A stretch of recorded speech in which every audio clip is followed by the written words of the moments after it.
বাংলাদেশের কোটি কোটি মুসলমানের পক্ষ থেকে হেফাজতের সম্মানিত আমিরের কাছে বলবো, হেফাজত রাজনীতিতে যাবে না, কিন্তু রাজনীতি নিয়ন্ত্রণ করতে হবে।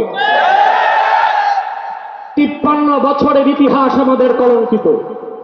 আলেম ওলামা পীর মাশায়েখ আর মাদ্রাসা ছাত্রদের পবিত্র রক্তে পা রেখে তারা ক্ষমতায় যায়, আর ক্ষমতায় যে ইসলাম ও মুসলমানকে চ্যালেঞ্জ করে।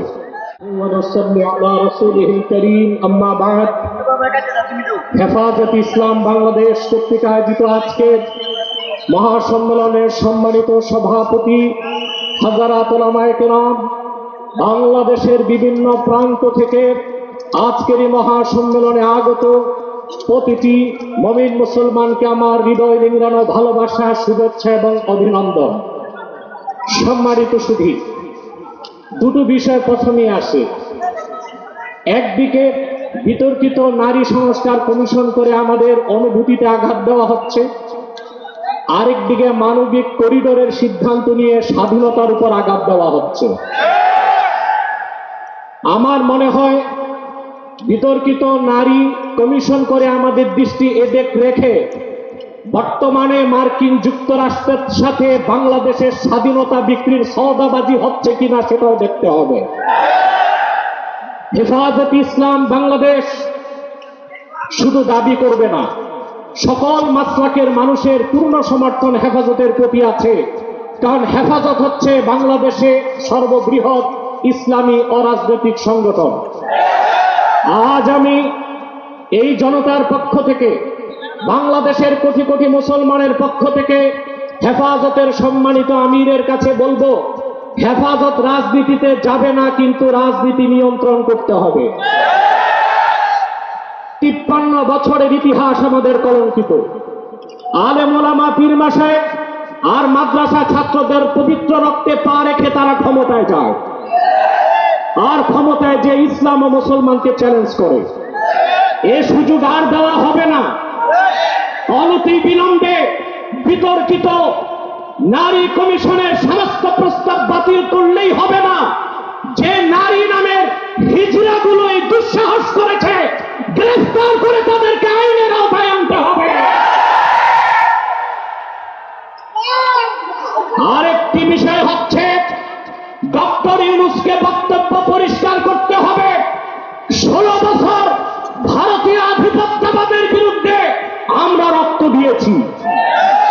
সর্বপ্রথম সকল প্রকার শিরক, কুফর, রামবাম, নাস্তিক আর ভারতীয় আধিপত্যবাদ ও ফ্যাসিবাদের বিরুদ্ধে রক্ত উৎসর্গ করেছে শাপলা চত্বরে হেফাজতের আলেম ওলামা কর্মীরা।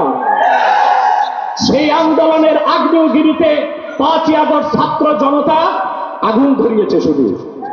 অতএব আলেম ওলামাকে বাদ দিয়ে কোনো সিদ্ধান্ত মেনে নেওয়া হবে না।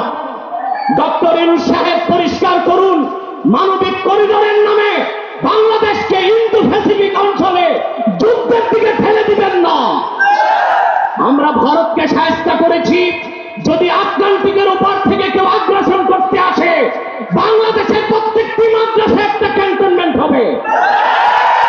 সেনাবাহিনীর সাথে কাঁধে কাঁধ মিলিয়ে মাদ্রাসা ছাত্ররা দেশ রক্ষায় মাঠে নামবে। আগ্রাসী শক্তিকে বলে দিচ্ছি, আমার দেশের সবুজ লাল পতাকার দিকে যে চোখ তুলবে তার চোখ উপড়ে দেওয়া হবে। আমার বাংলার কোন 1 ইঞ্চি মাটিতে আগ্রাসনের থাবা বসালে সেই কালো হাত ভেঙে দেওয়া হবে। বিদায় লগ্নে আরো 3টি দাবি আমাদের পক্ষ থেকে।